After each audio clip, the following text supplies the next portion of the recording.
A grieving widower abandoned his daughter after losing his wife. 7 years later, lying in a hospital bed, he trembled at the sound of his daughter's voice. The door creaked loudly as it swung open, filling the house with an ominous echo. Albert, a man in his 40s with intense grey eyes, strode into Catherine's room, his heavy footsteps pounding across the wooden floor, mirroring the storm of emotions raging within him.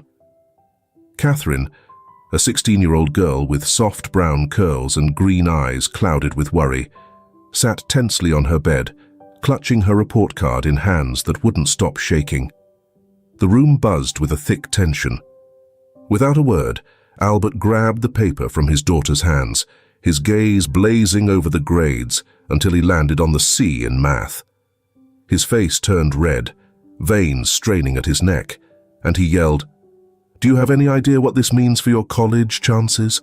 I didn't raise you to be average." Catherine, blinking back tears, pleaded, "Dad, I tried my best." Her words were cut short as Albert jabbed a finger in her direction, eyes hard and unforgiving. "No excuses. You've thrown away your potential, and I won't stand for that in my house." Without another word, he began yanking Catherine's clothes from her closet, tossing them into an open suitcase on the floor. Catherine stood up, desperate, her voice breaking. "Please, Dad, don't do this. I promise I'll improve." She insisted, "I can do better." But Albert had lost all patience, placing the blame for his actions squarely on her shoulders. He zipped the suitcase with a hard, final pull, muttering coldly, "You had your chance. Now you'll learn that out there, failure has real consequences." With a brusque motion, he grabbed her arm, pulling her down the stairs. Catherine stumbled, struggling to match his long, determined strides, her mind racing with fear and disbelief. At the front door, Albert flung her suitcase onto the rain-dampened sidewalk. Catherine's heart pounded as she made one last desperate plea. "Dad, please don't. I have nowhere else to go." Tears rolled down her cheeks, mixing with the rain. But Albert was unmoved. "Don't come back until you're worthy of this family's name." The door slammed shut with a final, echoing bang, leaving Catherine alone on the wet, dimly lit street. She stood there, rain mingling with her tears as the weight of her reality settled in. The world blurred around her, lights from nearby houses melting in her teary gaze. With legs barely holding her up, Catherine bent down, picked up her suitcase, and started walking down the street, her thoughts swirling in a painful mess of fear, anger, and sadness. She whispered to herself, her voice nearly lost in the steady patter of rain. "How could he treat me this way? I'm his daughter, not some failed investment." As Catherine walked away from the only home she'd ever known, the reality of her circumstances pressed heavily on her shoulders. With no money, no place to go, and dark clouds threatening an even heavier downpour, she hesitantly wandered to a nearby park. Finally, she sank onto a damp bench, gripping her suitcase like it was her only defense against the harsh world she'd suddenly been thrust into. Her tears mingled with the rain soaking through her clothes as they poured down her cheeks. Through choked sobs, she whispered into the empty night, "What am I supposed to do now? How will I manage on my own?" But only the rumble of distant thunder replied, mirroring the uncertainty of her future and marking the abrupt end of her childhood. 7 years after that stormy night, the sharp ring of the phone pierced the quiet of Catherine's small apartment. Even though she was now 23, the compassion that once glistened in her green eyes was still present. She hesitated before picking up, her thoughts drifting briefly to Donna, the kind stranger who'd found her shivering that night and offered her a place to stay. Donna had become her mentor and mother figure, filling Catherine's life with warmth until her passing just 3 months earlier. Catherine steadied herself, pushing through the fresh ache of loss as she answered the call. Her Aunt Olivia's familiar voice came through, sounding weary and worried. "Catherine, honey, it's about your father. He's very sick. In the hospital. The doctors, they don't think he's going to make it," Olivia said, her voice wavering. Catherine's world spun, her feelings tumbling between shock, anger, and an unexpected pang of concern. She took a breath to steady herself, finally responding, "I don't know what to say, Olivia. After everything he did, I hope he can recover, despite it all. I don't wish him harm. Donna, the woman who took me under her wing, always said that true love involves forgiveness, but that doesn't mean I have to remain in a hurtful place. My dad caused me so much pain. I just don't know what to do," Catherine admitted, then asked her aunt for the name of the hospital where her father was, uncertain if she even wanted to see him. After hanging up, she was left with a flood of emotions and memories swirling in her mind. She moved toward the window of her small apartment, gazing out at the city that had given her shelter over the past 7 years. The building lights shimmered like far-off stars, bringing back memories of lonely nights where she had fought to survive and reshape herself after her father's harsh abandonment. She looked at her reflection in the glass, seeing not just the resilient woman she'd become, but also the frightened girl once left out in the rain so many years ago. With a deep sigh, she whispered, "All these years, and he never came looking. So why now? Why when he's dying?" Determined to confront her past, Catherine began packing a small suitcase, her actions deliberate but weighed down with reluctance. Every item she packed felt heavy with the memories of the life she had left behind. As she packed, her hand paused on an old photo she'd kept hidden all this time, a picture of her and Albert from when things were simpler. Her fingers traced his face, feeling a complicated mix of anger and longing fill her heart. Speaking softly to the image, Catherine murmured, her voice thick with emotion, "You took everything from me, Dad. My home, my family, my sense of safety.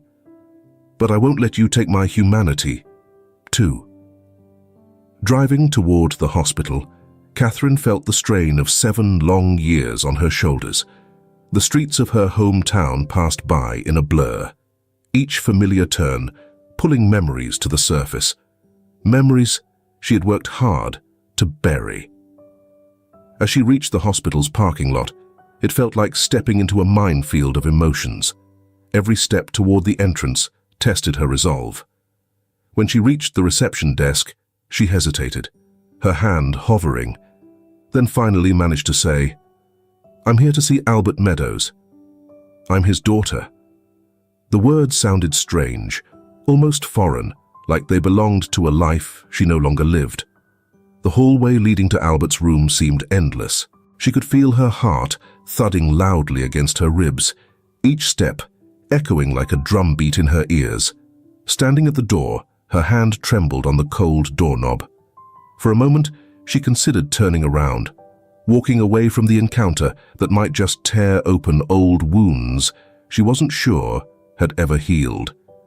Yet deep within her, perhaps the same strength that had kept her moving forward all these years urged her on. The steady hum of medical equipment greeted Catherine as she pushed open the door with a steadying breath. Her gaze fell on the frail figure in the bed, barely resembling the formidable, imposing man who had once forced her out. With a voice both shaky and resolute, Catherine finally spoke into the quiet. "Hi, Dad. I'm here. I know there's a lot we need to say, and I'm ready to listen and understand. I really hope you get better, even after everything," she murmured, fully aware he couldn't hear her. She sat beside Albert, studying his pale, aging face. Only the rhythmic beeps of the machines filled the silence around her. Barely a moment had passed before the door swung open, and in walked a middle-aged doctor with a grave expression. Introducing himself as Dr. Dillon, he offered a quick nod to Catherine before examining the monitors and Albert's chart. Catherine's heart raced as she followed each gesture, every concerned frown. At last, Dr. Dillon turned to her, his voice somber. "Miss Meadows, we need to talk about your father's condition. He has been diagnosed with a rare and extremely aggressive kidney disease," he informed her, and Catherine felt the words like a punch, her breath catching in her throat. "Rare? Aggressive? I don't understand," she whispered, still processing. With compassion in his eyes, Dr. Dillon explained further. "The disease has advanced quickly, and your father's kidneys are shutting down. He urgently needs a transplant." His tone conveyed a deep concern for his patient. Catherine's knees felt weak, and she leaned on the bed for support. Dr. Dillon continued, stressing the urgency. "Time is critical here. Without a transplant soon, your father's chances are slim." She turned to look at Albert, so fragile, a stark contrast to the once dominating figure he'd been. She faced the doctor, her voice steady but soft. "What needs to be done? I'll do anything to help." Dr. Dillon gave a brief nod, a hint of encouragement in his smile. "Your dedication is impressive, Miss Meadows. The first step will be to conduct compatibility tests. The closer the genetic relationship, the better our odds of identifying a suitable donor." The next few hours became a blur filled with needles, blood samples, and endless forms. Catherine barely noticed the tiny jabs as she provided sample after sample, her thoughts fixated on a single goal: the chance to save her father's life. While she waited for the results, she went back to Albert's room and sat quietly by his bedside. Watching her father as he slept, Catherine allowed herself, for the first time in years, to mourn the distance that had grown between them. Tears slipped down her cheeks as she whispered, "Why did everything change, Dad? How did we let things get this far?" Her words seemed to fade into the quiet room, with only the steady beeping of the machines for company. Dr. Dillon's return broke through her thoughts. Catherine quickly stood, her heart racing as she awaited his update. Holding a folder with an unreadable expression, he began, "Miss Meadows, we've reviewed the compatibility test results," he said, his voice steady and professional. Catherine held her breath, her heartbeat thudding in her ears. "You're a perfect match for your father. It's one of the best matches I've seen in all my years of practice," Dr. Dillon explained. Relief and fear washed over Catherine in waves. She glanced at Albert, still unconscious, and then back to the doctor. "What does this mean exactly, Doctor? What comes next?" Dr. Dillon carefully detailed the transplant procedure and its risks, speaking with a mix of warmth and seriousness. "The choice is yours, Miss Meadows. Without this transplant, his chances are slim to none. But I have to be clear. There are risks for you both, as with any major surgery." Catherine was quiet for a moment, her eyes moving between her father's pale face and Dr. Dillon's compassionate gaze. Her mind drifted to Donna's words on forgiveness and grace, the night she'd left home, and the loneliness she'd endured. Now, a path toward healing stood right in front of her. Taking a deep breath, Catherine squared her shoulders, looked Dr. Dillon directly in the eyes, and spoke with quiet determination. "I'll do it, Doctor. I'll donate. Not because of what he did before, but because I'd help anyone who's in need. So when can we begin?" Dr. Dillon smiled warmly, a look of respect on his face. "Your bravery is truly inspiring, Miss Meadows. We'll start the prep right away, and if everything goes smoothly, we'll operate tomorrow morning." With that, the doctor left to make arrangements, while Catherine turned her focus back to Albert. Holding her father's cold hand, she whispered, "I'm giving you another chance, Dad. I hope you'll use it to reconsider how you treat those who care about you." Word of Catherine's decision spread quickly, soon reaching her Aunt Olivia, who was anxiously waiting in the lounge. When Catherine entered, Olivia rose abruptly, her face full of mixed emotions. "Catherine, honey, is it true? Are you really going to donate a kidney to Albert?" Olivia's voice wavered, showing her disbelief and worry. Catherine nodded calmly, bracing herself for her aunt's reaction. Olivia moved closer, her eyes glistening with unshed tears. "Oh, Catherine, you don't have to do this after all he's put you through," Olivia said, making Catherine take a steady breath, searching for the right words. "Auntie, I know it's hard to accept, but this is my choice. I'm not doing it because of the past. I'm doing it because it's the right thing," Catherine replied, her tone steady. Olivia shook her head, visibly distressed, pacing in the small room, her hands wringing in frustration. "This is insane, Catherine. Albert tossed you aside like you didn't matter, and now you're risking your life for him," Olivia argued, her voice laced with years of pent-up anger over her brother's actions. Catherine stayed calm, her voice firm. "I get where you're coming from, Auntie, but it's my choice. I'm not asking for permission, just for you to respect my decision." She paused, meeting Olivia's gaze directly. "Albert may have made some serious mistakes, but I'd do this for anyone." Her words seemed to hang in the air, stirring something deep within Olivia. Turning sharply to face her niece, Olivia's expression held a mix of admiration and frustration. "Catherine, you don't owe him anything. I wish I could have done more for you back then. Living in another city, I found out too late what had happened. He left you when you needed him the most. How can you just let that go?" Olivia questioned, her voice steady and full of conviction. Catherine felt a twinge of pain as she recalled that stormy night, but she held herself together. With a calm yet unwavering tone, she faced Olivia. "I haven't forgotten, Aunt Olivia, but I refuse to let the past rule over me. Donna showed me that forgiveness isn't about weakness. It's about strength. It's choosing to be more than what tried to break us." She let her words settle in the room. "I'm doing this not only for Albert, but for myself. To prove that I can be who I want to be, not who the circumstances tried to make me."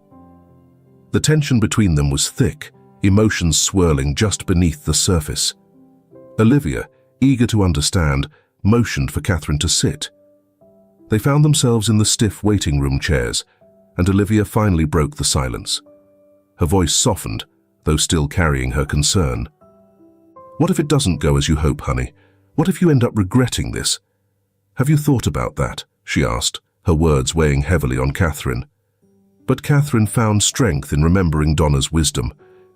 With a gentle smile, she replied, "Aunt Olivia, life is full of what-ifs. But I'd regret more if I didn't even try. Donna taught me that our choices are what define us, and I choose compassion." She took Olivia's hands, holding them tenderly. "I know it's hard for you to understand, but all I ask is that you respect my decision. You don't have to agree. Just be there for me." The next few hours were an emotional whirlwind for them both. Olivia swung between admiration for Catherine's bravery and deep-seated worry. In a quiet moment, she turned to Catherine, her voice low and careful. "Catherine, I still don't completely get it, but I admire your courage. I just want to be sure you're doing this for you, not out of some misplaced sense of duty," she said gently. Catherine squeezed her aunt's hand, appreciation in her eyes. "Thank you, Aunt Olivia. I promise, it's for me. It has to be," she said, a bitter-sweet smile crossing her lips. "I don't know what lies ahead, but I feel at peace with my decision, and that's already enough." As night wore on, weariness began to settle over them. Catherine felt both tired and resolute. Tomorrow was a new day, a day that could change everything. And with that thought, she closed her eyes, grateful for the comforting presence of her aunt beside her, ready to face whatever came next. As night blanketed the hospital, quiet shadows stretched along the empty hallways. Catherine, drained from hours of preparation and pre-surgery testing, made her way back to Albert's room for one last visit before his operation the following morning. The room was softly dim, lit only by the faint, steady glow from the monitors. Catherine's cautious steps broke the stillness as she observed her father's weathered face, which bore the signs of both his challenging life and his current illness. Just then, Albert's eyes fluttered open, gradually focusing on the figure at his side. Who's there?" His voice was rough and faint, yet it shattered the quiet. Catherine's pulse quickened, emotions swirling within her. "It's me, Dad," she replied gently. "Catherine," he whispered, squinting to make her out more clearly. His gaze, still foggy with confusion, swept over her face, a trace of recognition mingling with uncertainty. "Catherine, but how? Why are you here?" he asked, his voice filled with a mix of surprise and bewilderment. Catherine took a steadying breath, choosing her words carefully. "I'm here to help you, Dad," she said softly. "You're sick, but everything's going to be okay. Tomorrow we'll have a surgery that'll make you better." Albert's face tightened, trying to comprehend. Surgery? What kind of surgery? Catherine felt her throat tighten, struggling to convey the gravity of the situation. At that moment, Dr. Harris entered, surprised to find Albert awake. He quickly came over, checking Albert's vitals and alertness. "Mr. Meadows, it's good to see you awake. How are you feeling?" Albert looked back and forth between the doctor and Catherine, clearly disoriented. I don't know. What's happening, Doctor?" Dr. Harris glanced at Catherine before addressing Albert. "Mr. Meadows, you have advanced kidney disease," he explained. "Your daughter, Catherine, has offered to donate one of her kidneys to you. The procedure is set for tomorrow morning." The words hung heavily in the air, filled with gravity. Albert's reaction was swift and visceral. His eyes went wide, and a look of shock and resistance crossed his lined face. "No, absolutely not." He struggled to sit up, his movements feeble but resolute. "I won't let this happen, Catherine. You can't go through with this. It's far too dangerous," he said. Catherine stepped closer, her voice soft and soothing. "Dad, please calm down. This is something I want to do." "I've already made up my mind," she insisted, but Albert wouldn't listen. Turning to Dr. Harris, his voice took on a fierce urgency. "Doctor, call off the surgery. I won't risk my daughter's life. I'd rather die than put her through this." The room buzzed with tension. Dr. Harris tried to outline the risks and benefits, while Catherine pleaded with her father to understand her choice. Albert, however, stood his ground. "Can't you see, Catherine?" he said, his voice cracking as years of guilt spilled out. "I don't deserve this. Not after everything I did to you. I pushed you away and left you when you needed me most. How can you be willing to put yourself in danger for me now?" Tears blurred Catherine's vision, but she kept her voice steady. "Dad, this isn't about who deserves what. It's about forgiveness and second chances. Donna, the woman who raised me, taught me that sometimes the most courageous thing you can do is choose compassion over resentment." She held his trembling hand, squeezing it gently. "Please, let me do this, not just for you, but for us. Let's heal more than just your body." The room fell into a loaded silence, the weight of their shared pain and hope hanging between them. Catherine's words left a heavy silence, broken only by Albert's firm, unyielding tone. "No, Catherine, I'm not changing my decision." He turned to Dr. Harris, his pale face firm with conviction. "Doctor, I refuse this procedure. I won't let my daughter take such a risk for me." It felt as if the ground had slipped from under Catherine's feet. "Dad, please think this over. It's not just about you. But Albert remained unmoved. With a strength that seemed to come from deep within, he sat up straighter, pointing towards the door. "Leave, Catherine. I don't want you here, and I won't accept this sacrifice. Go now," he said, his voice ringing out in a blend of fear and anger. Catherine froze in shock, taking a step back as tears streamed down her cheeks. She looked at her father in disbelief. "Dad, please, you can't just shut me out again," she pleaded. But Albert's expression remained firm, unwavering. "I said, leave. I won't put your life in danger. I made that mistake once. I won't make it again." Dr. Harris, visibly uncomfortable with the escalating tension, attempted to mediate.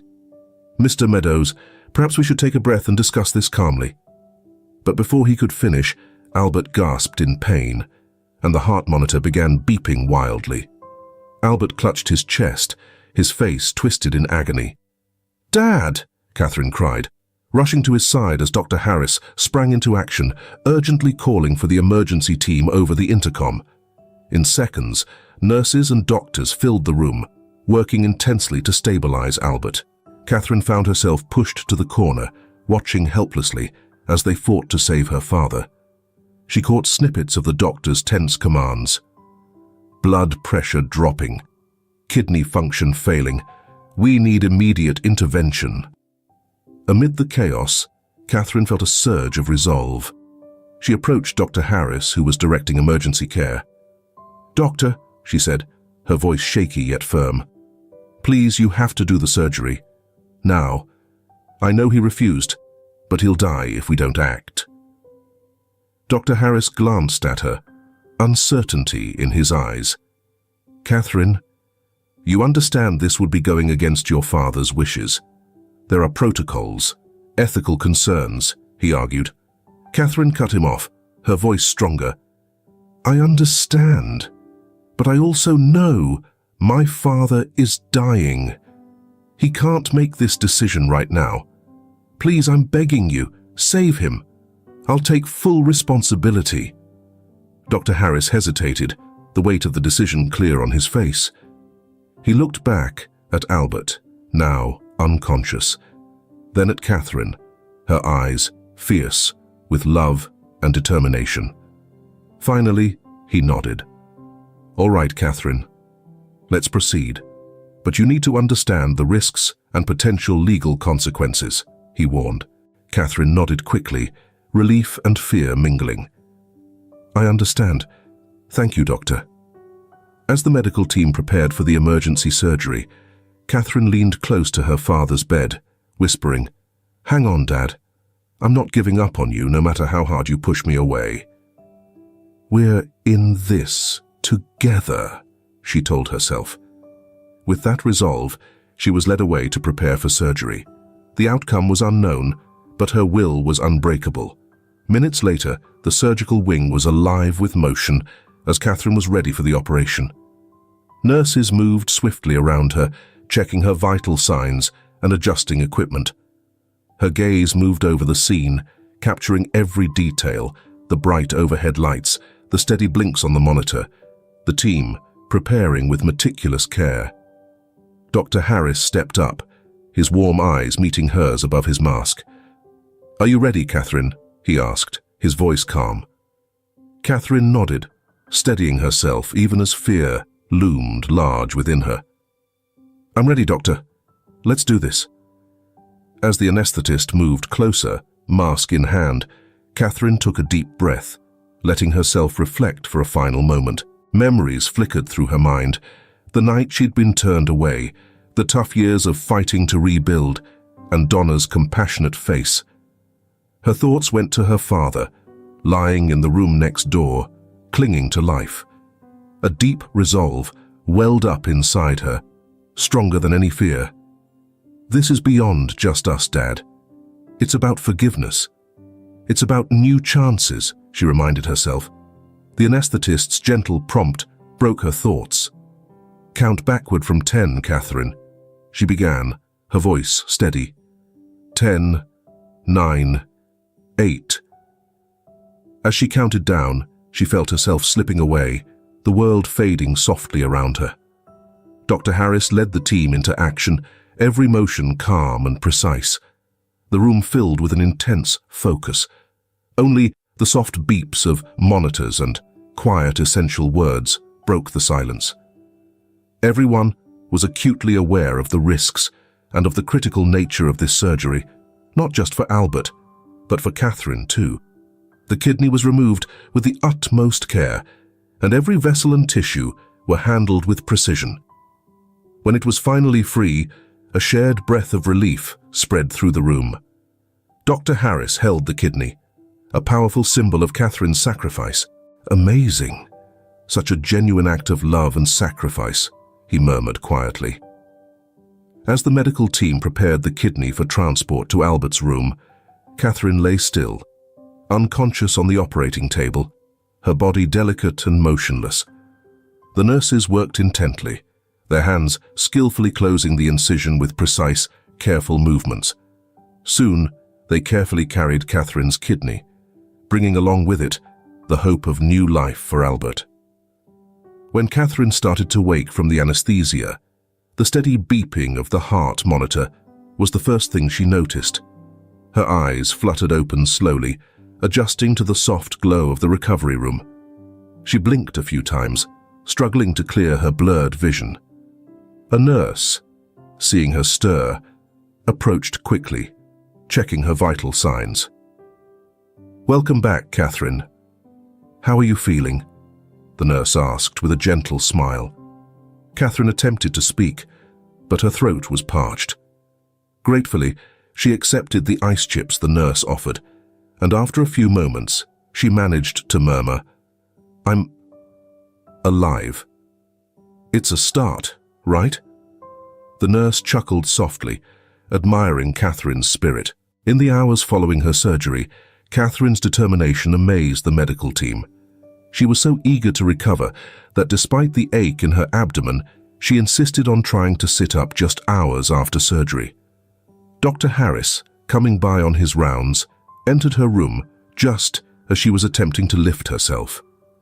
"Whoa, hold on there, superwoman," he said, moving over to assist her. Catherine winced, but kept her gaze steady and full of resolve. "Doctor, the sooner I get up, the sooner I'll recover, right?" she asked. Dr. Harris couldn't help but smile at her grit. "Your determination is inspiring, Catherine, but we need to make sure your body has time to heal. How about this? Rest today, and tomorrow we'll try some light exercises. Okay?" Catherine reluctantly agreed, though her mind was already racing. Her Aunt Olivia, who had come by to see her, marveled at Catherine's positive attitude. "Honey, you just went through major surgery. How can you stay so optimistic?" Catherine smiled, her eyes revealing a mix of emotions. "Aunt Olivia, every minute I'm here reminds me why I did this. I don't have time to sit still. There's too much at stake, but no one's telling me how Dad's doing," she said, with a quiet question in her gaze. Olivia took her hand, her own eyes misty with emotion. "Focus on you for now, honey. You've done something incredible, you know that." Catherine was resilient and determined. She was taking her first steps down the hospital hallway just a few days later, as promised. Every movement was tough, but she was unwavering in her resolve. Her tenacity impressed those in the hallway who were watching. An older gentleman in a wheelchair clapped softly as she walked by. "That's the spirit, young lady," he encouraged. "Show them what you're made of." Catherine gave him a grateful smile, feeling a surge of strength rise within her. She glanced at the nurse, eyes bright with determination. "I think I can go a bit further. How about we visit my dad?" she asked. But the doctor had advised her to focus on her own recovery for now. In the days that followed, Catherine continued to defy expectations with her remarkable progress. She kept to her medication and exercise plan rigorously, always testing her limits. During one physical therapy session, she completed exercises typically introduced weeks down the line. Her therapist, clearly impressed, remarked, "Catherine, I've been doing this for years and I've never seen anyone bounce back so quickly after a surgery like yours." Catherine, catching her breath but visibly pleased, replied, "Well, I've got plenty of motivation. Every step I take, every move I master, brings me closer to reclaiming my life. This time, I'll be ready for anything." Her face grew serious as she spoke. The therapist nodded, understanding that Catherine's strength wasn't just physical, it was deeply rooted in her spirit. But Catherine remained unaware of the struggles in her father's recovery. In the next room, Dr. Harris frowned as he reviewed Albert's latest test results. Something was terribly wrong. Only days earlier, Albert had shown promising signs after the transplant. Now, the data in front of him painted a concerning picture. Turning to the head nurse, Dr. Harris instructed, "Alert the team and increase Mr. Meadows' monitoring. I want hourly updates." The nurse quickly departed to carry out the orders. Dr. Harris then looked back at Albert, lying unconscious, his breathing labored and uneven. "What's going on, Albert? Why is your body rejecting a perfectly matched kidney?" he muttered. The hours that followed were filled with urgent activity as the team worked to stabilize him. Specialists cycled in and out of Albert's room, each one offering theories and suggestions, but none of them could pinpoint the exact cause of his sudden decline. The monitors beeped constantly, capturing every shift in his already fragile vital signs. Dr. Harris orchestrated the team's efforts, his mind darting through every possible explanation, even the most improbable ones. During a brief lull in the discussions, he found himself gazing at Albert's pale, still face. "You need to pull through, Albert. Don't give up now. Your daughter didn't give up on you, even when you needed her most. Get well and make things right," he murmured, reflecting on the complicated family dynamics he'd overheard before the surgery. Meanwhile, in her own hospital room, Catherine, still weak from surgery, noticed the unusual rush of activity outside her door. Nurses and doctors hurried past, their faces tense with worry, causing her own anxiety to spike. Pushing past the pain in her abdomen, she got out of bed, determined to find out what was happening. With slow, deliberate steps, she reached the hallway and stopped a nurse in her tracks. "Please, tell me. This is about my father, isn't it?" Her voice was urgent. The nurse hesitated, reluctant to reveal too much. But Catherine gripped her arm, her eyes pleading. "I have to know," she insisted. Sighing, the nurse gave in to Catherine's intensity. "Your father, he's not responding well. The doctors are doing everything they can, but..." The nurse let her words trail off, hoping Catherine would understand the seriousness of the situation. Catherine's heart sank, her mind reeling as the nurse's words echoed in her ears. Leaning against the wall to steady herself, she fought back a wave of dizziness.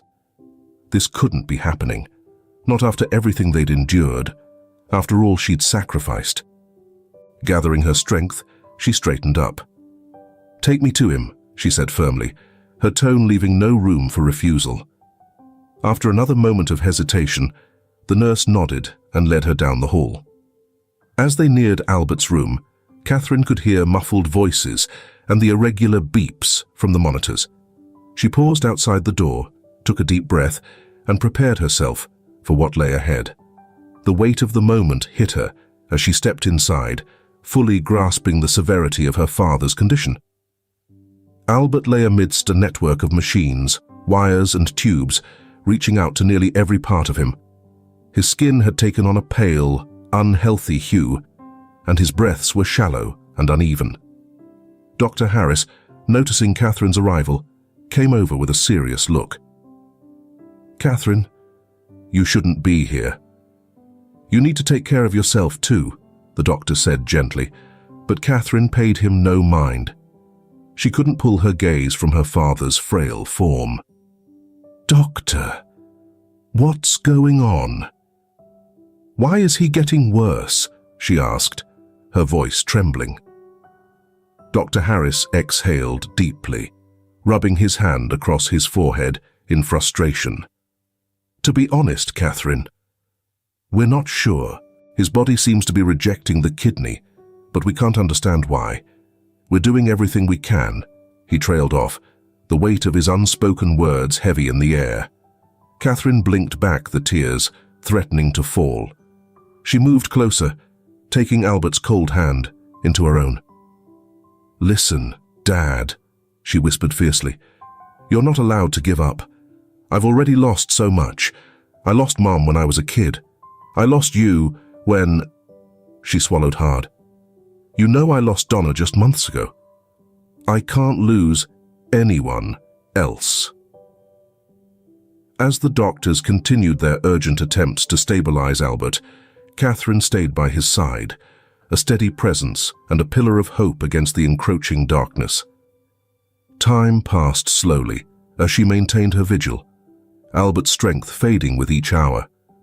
The once busy hospital room had now fallen into a heavy stillness, broken only by the steady beep of monitors. Catherine studied every slight movement in her father's face, every change on the monitors, straining for the faintest sign of improvement.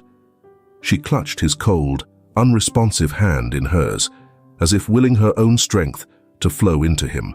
Nurses moved in and out, silently adjusting equipment and recording his vitals with practiced care. Catherine hardly registered their presence, her focus entirely on Albert. "Dad, you have to keep fighting." Catherine leaned in close, her voice a gentle whisper in his ear. "I know we've never been great at talking things through, but right now, I need you to listen and fight, Dad." Her words lingered in the air, filled with urgency and an unspoken plea for him to hold on. Dr. Harris entered quietly, his face set with professional focus, though there was a clear edge of weariness and frustration beneath it. As he studied Albert's chart, his frown deepened, lines forming across his brow. He turned to Catherine with a steady gaze. "We're going to try a new combination of medications," he began. "It's experimental, but at this stage—" His voice faded, leaving the implications unspoken, yet heavy between them. Catherine gave a solemn nod, bracing herself for the unknown. With careful precision, Dr. Harris adjusted the drip, personally administering the new medication.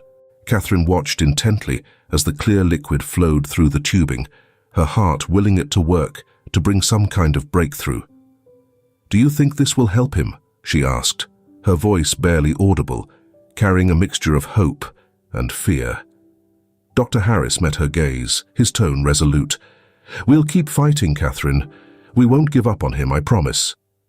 The hours that followed became a blur of shifting emotions for Catherine. Each tiny fluctuation in Albert's vital signs pulled her through waves of hope and despair. Every time the numbers shifted even slightly, she felt a surge of either cautious optimism or sinking fear, clinging to every positive sign, like someone holding tight to a fragile lifeline. Then, a sudden alarming series of beeps from the monitors shattered the fragile calm. Catherine's heart raced as nurses rushed into the room, swiftly surrounding Albert's bed and working with intense focus. She felt herself gently move aside, standing back helplessly as they fought to stabilize him, every second stretching unbearably. "Not now, Dad. Please, not after all this," Catherine murmured, her tears finally spilling over as she willed him to stay strong. Gradually, almost imperceptibly at first, Albert's vital signs began to stabilize. His erratic heartbeat evened out, and his blood pressure slowly settled back into a safer range. The medical team exchanged glances that held a quiet, cautious hope. Exhausted, Catherine sank into the chair beside his bed, her fingers wrapping around Albert's hand. She gasped slightly, noticing a newfound warmth in his touch. Then, as she watched closely, she caught the faintest flutter of his eyelids, a movement so subtle it might have gone unnoticed if she hadn't been so attuned to his every detail. "Dad? Dad? Can you hear me?" she called softly, leaning in close, her voice full of gentle encouragement. For a moment, there was only silence. Then, almost imperceptibly, his fingers twitched within hers. Dr. Harris entered again, the weariness in his eyes now mingled with a glint of hope. He checked the monitors, made a few notes in the chart, and turned to Catherine, offering her a slight nod that told her everything. The treatment was starting to work. "His condition is still critical, but there's a response we haven't seen before," Dr. Harris said, his voice carrying a note of cautious optimism. Catherine felt an overwhelming rush of relief, her heart lifting after days of uncertainty and fear. But alongside that relief was a steady caution, one born from watching her father fight for every breath. She knew there was a long, grueling journey ahead, but for the first time in days, she allowed herself a small, fragile glimmer of hope. "Thank you, Doctor. Thank you for not giving up on him," she whispered, her voice catching with emotion she could no longer hold back. Dr. Harris looked at her kindly. "This is a team effort, Catherine.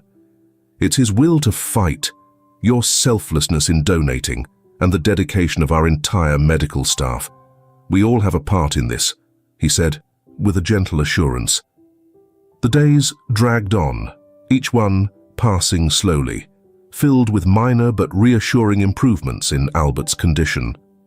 Catherine, fully recovered from her own surgery, kept a close vigil over her father, splitting her time between the confines of his hospital room and rare moments of forced rest.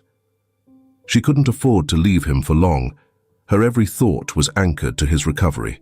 Then, on the 5th morning after the crisis, she was dozing in an uncomfortable chair by his bed when a sudden movement stirred her awake. She blinked, shaking off the haze of sleep, and her heart skipped as she saw Albert moving, his eyes beginning to open. In a rush of hope mixed with fear, Catherine stood up and approached the bed, her voice soft but trembling with emotion. "Dad, you're finally awake." Albert blinked several times, his gaze unfocused at first, then slowly sharpening as he looked at Catherine. "Catherine," he whispered, his voice scratchy and weak from days of silence. After a long pause, he managed to continue, his words thick with emotion. "Catherine, I don't deserve to be here.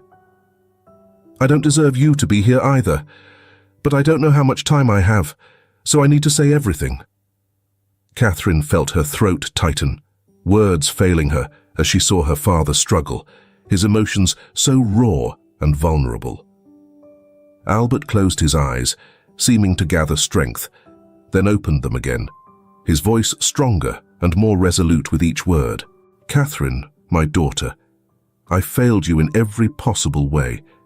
That day, when I threw you out of the house, I wasn't just failing as a father. I was betraying everything it means to be one." He paused, his voice cracking with regret and sorrow. "I became so consumed with success, so obsessed with perfect grades and the image of achievement, that I forgot the most important thing. You, my amazing, courageous daughter." He took a shaky breath, fighting for control. "For the past 7 years, I've regretted that moment every single day, wishing I could go back. But I was too much of a coward to try to fix what I had broken. And here you are, stepping in to save my life, even after all the mistakes I made. I don't deserve your kindness, Catherine. But if I make it through this, I'm asking for something I know I may not have earned. A chance to try and be the father you've always deserved. To be there for you in ways I never was.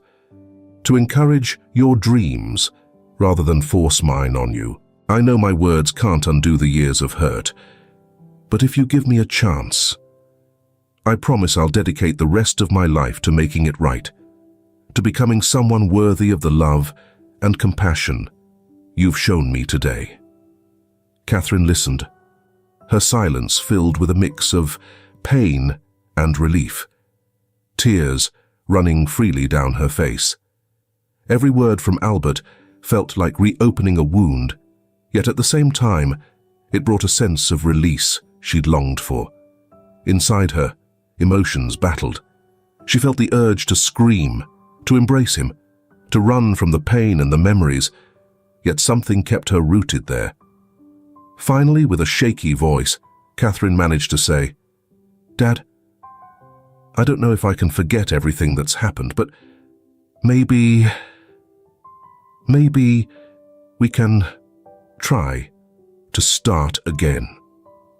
Albert's eyes softened, filled with a gratitude tinged with sorrow. "More than I deserve," he said, his voice full of regret, "and I promise I won't waste this chance." Dr. Harris entered the room and softly cleared his throat to announce his presence, breaking the subsequent silence. "Mr. Meadows, Catherine, I know there's a lot you need to talk about, but I need to run some tests now that Albert is awake." Catherine nodded, stepping aside, though Albert reached out, holding her hand with a quiet desperation. "Catherine, please don't go," he said, a tremor in his voice. "I know I don't have the right to ask, but—" Catherine squeezed his hand in return, her own voice stronger than she expected.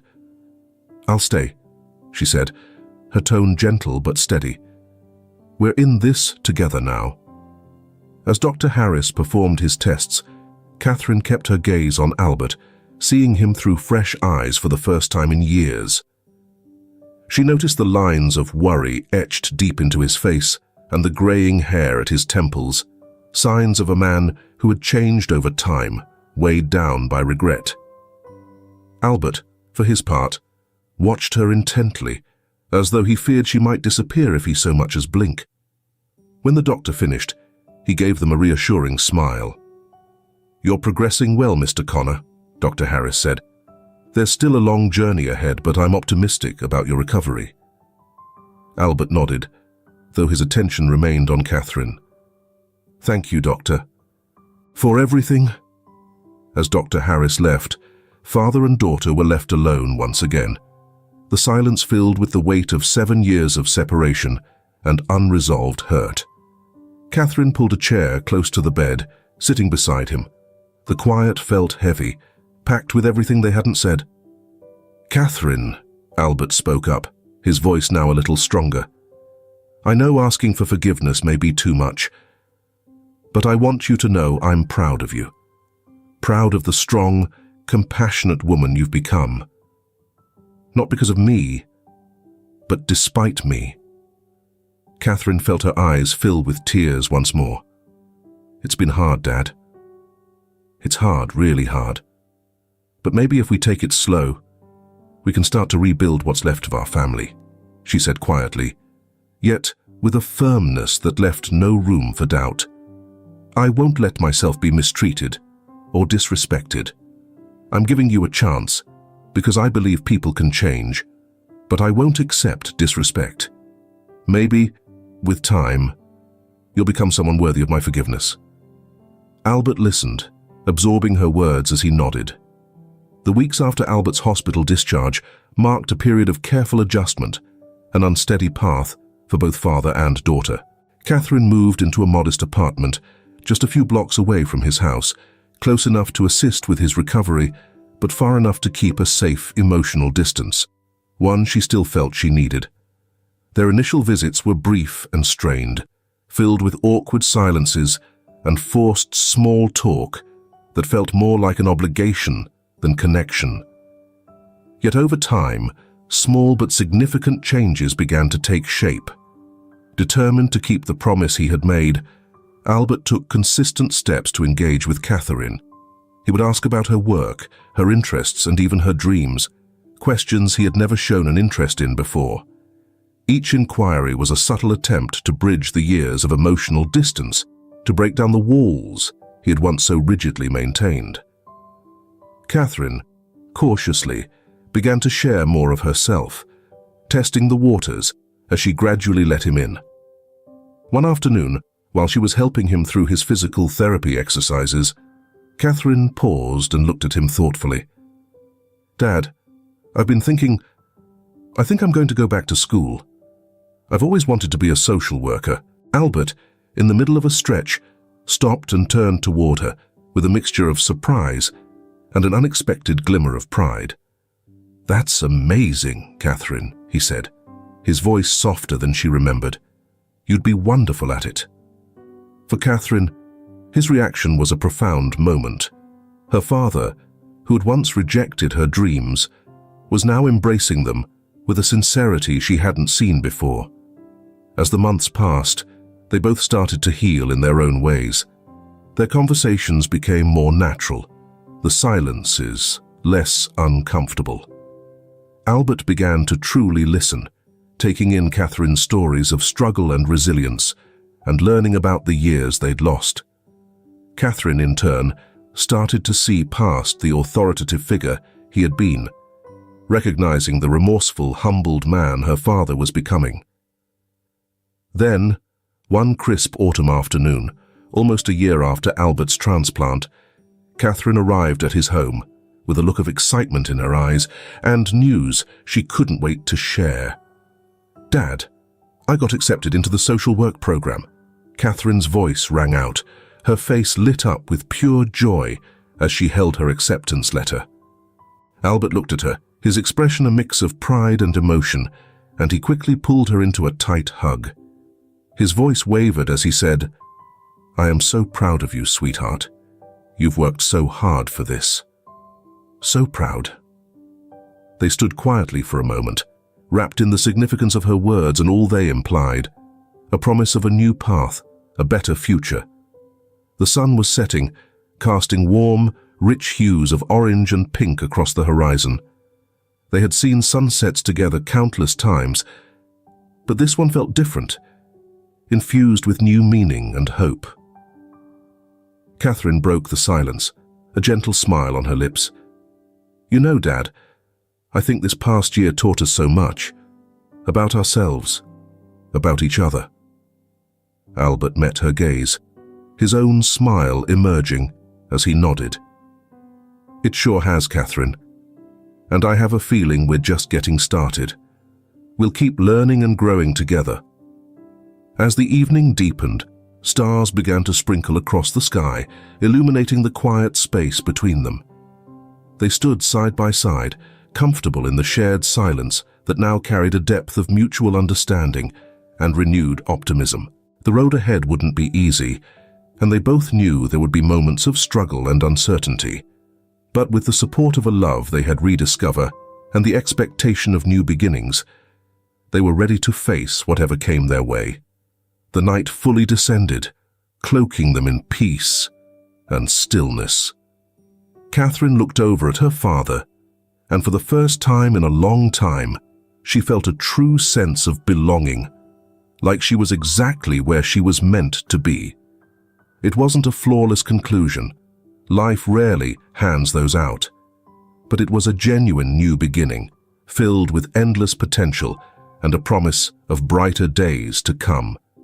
For now, that was more than enough. If you found this story moving, we invite you to show your support by liking this video and subscribing to our channel. It's your encouragement that drives us to continue sharing these heartfelt stories with you. Be sure to stick around. Our next surprising narrative is just moments away. We're grateful to have you with us on this journey. Click on the links now appearing on your screen to dive into more stories we've handpicked to inspire and entertain. See you there.